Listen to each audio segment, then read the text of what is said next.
Méditons avec le pasteur Ertis. Méditons avec le pasteur Ertis. Mercredi le 27 mai, le lecteur de la Bible, édité par la Ligue pour la lecture de la Bible, a prévu le psaume 113. Et pour approfondir cette méditation, il nous est posé quelques questions d'après ce lecteur.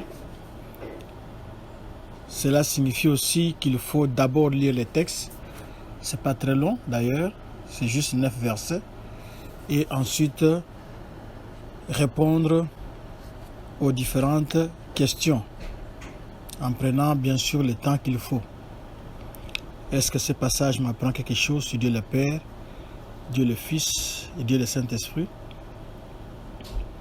Quel verset, quelle vérité Dieu me révèle-t-il? Quel verset m'interpelle le plus? Pour ma prière, y a-t-il quelque chose que Dieu me montre, dont j'ai à me repentir, auquel croire et obéir, pour lequel le remercier et le louer, pour lequel lui formuler ma demande? Passons maintenant au verset de la semaine, c'est-à-dire un verset à mémoriser en ayant une semaine. Et le verset à mémoriser pour cette semaine, c'est « Va vers la fourmi paresseux, considère ses voies et devient sage ». Proverbe 6, 6. Dans ce psaume, il est question de la fidélité dans la louange, ou bien, en d'autres termes, la gloire du Dieu très haut, la gloire du Seigneur.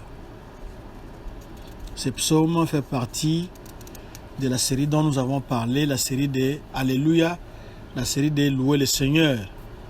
Et vous verrez qu'il commence par louer l'Éternel et il se termine par ces mêmes mots. Prions.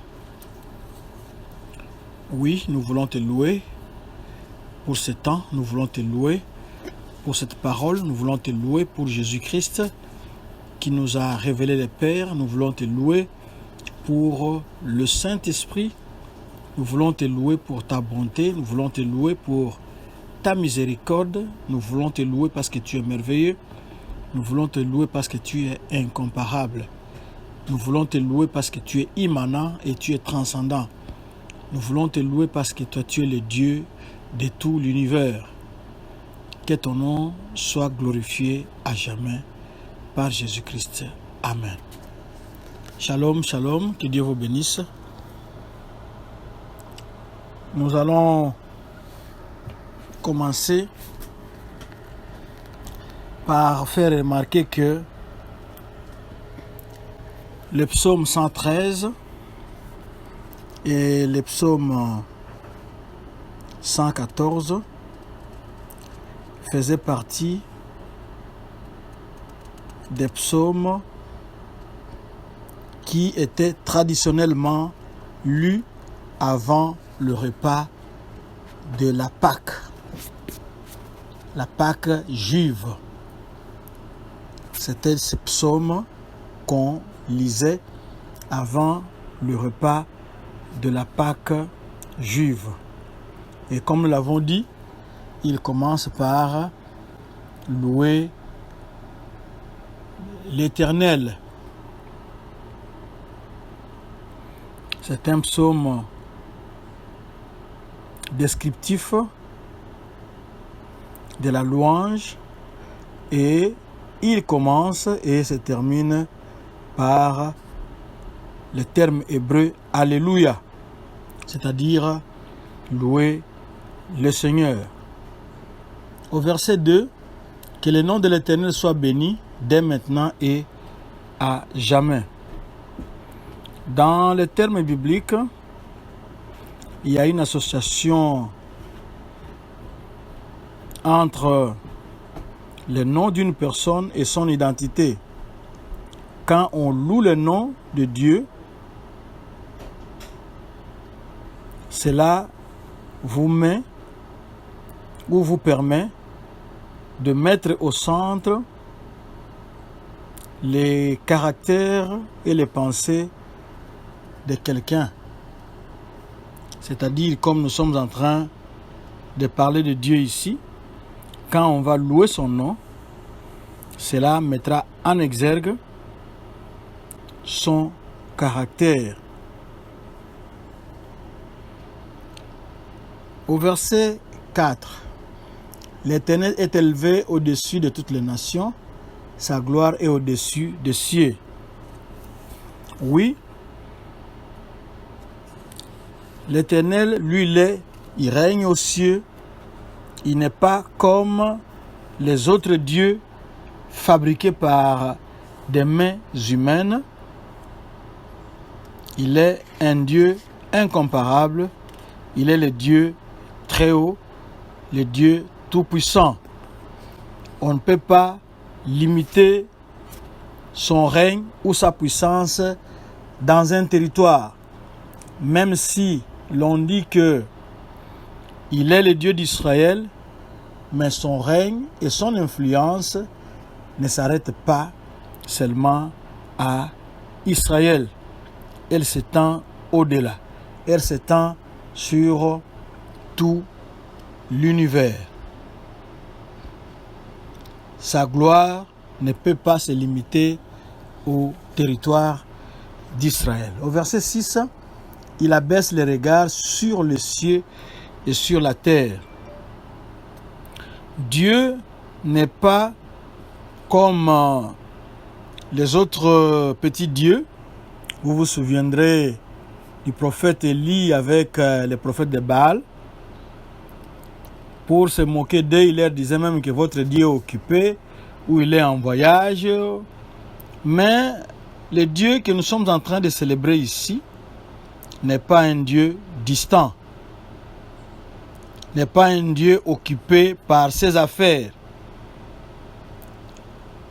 Il est le Dieu qui s'implique profondément dans la vie de son peuple, le peuple qu'il avait créé et qu'il aime tant. Bien qu'il soit un Dieu très haut, il lui arrive de descendre de sa position pour nous sauver. On peut lire Philippiens 2, 5 à 9. C'est ce qu'on appelle ici, dans ces versets, cela nous montre l'immanence et la transcendance de Dieu. Dieu est très haut, il est transcendant et il est aussi immanent, il est au milieu de son peuple. Au verset 9, le dernier verset, ici, il donne une maison à celle qui était stérile. Il en fait une mère joyeuse au milieu de ses enfants. Louez l'Éternel. Vous noterez que très souvent dans la Bible, maison fait référence non pas au bâtiment, mais à la famille. Et dans les anciennes cultures et même actuellement, les femmes stériles n'avaient pas beaucoup d'importance et elles manquaient de joie. Mais ici, nous voyons la joie de la femme qui était stérile, mais que Dieu a visitée.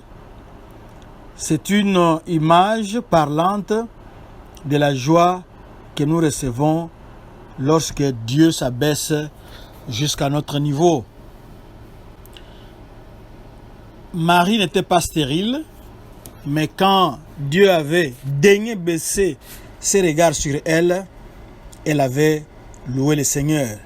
Anne, qui était stérile, quand Dieu l'avait exaucée, elle n'a pas manqué, elle n'a pas tari d'éloges et de louanges. Donc, quand Dieu vous visite, il apporte la joie.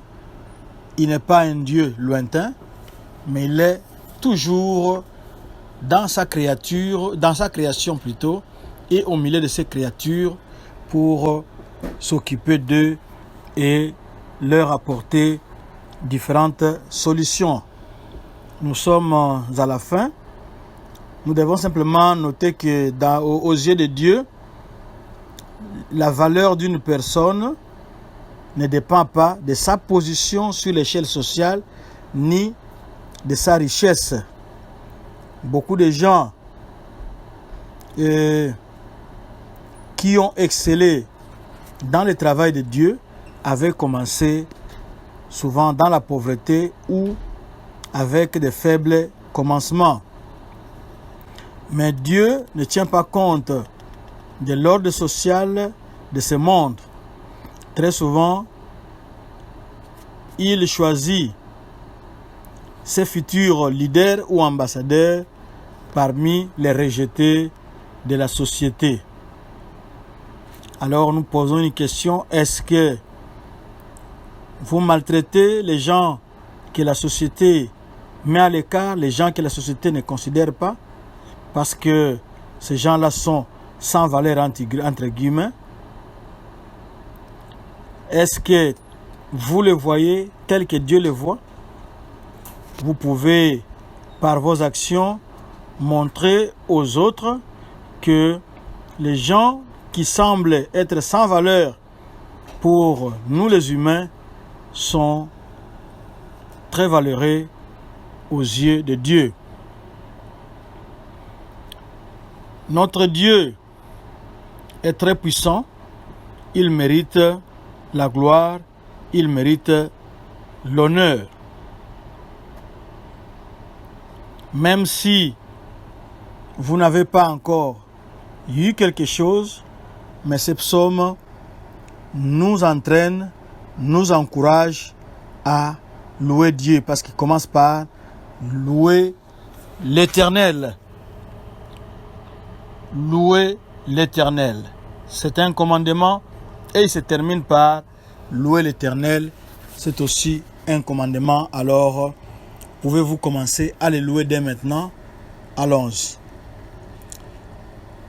Nous bénissons ton nom, toi le Dieu incomparable, que tous tes serviteurs te louent en ce moment, parce que toi, malgré notre technologie actuelle, nous ne sommes pas capables de faire bouger les océans, de faire trembler les montagnes, mais toi, tu es le Dieu qui était descendu sur Sinaï et cette montagne avait tremblé. Tu es le Dieu très haut, tu es le Dieu au nul autre comparable, tu es le Dieu qui n'est pas limité par nos frontières humaines. L'univers est ton terrain et c'est là que tu règnes. Nous te bénissons parce que tu n'as pas tourné le dos à ta création, mais tu es au milieu et tu règles toutes les affaires de ton peuple. Quel Dieu nous avons en toi. Merci, que toute la gloire te revienne. Amen. Notre adresse www.églisedoxadeo.com. Retrouvez-nous aussi sur Twitter ou YouTube, Doxadeo Lubumbashi. Vous pouvez aussi suivre cette méditation sur notre page Facebook, Doxadeo Lushi. Shalom, shalom.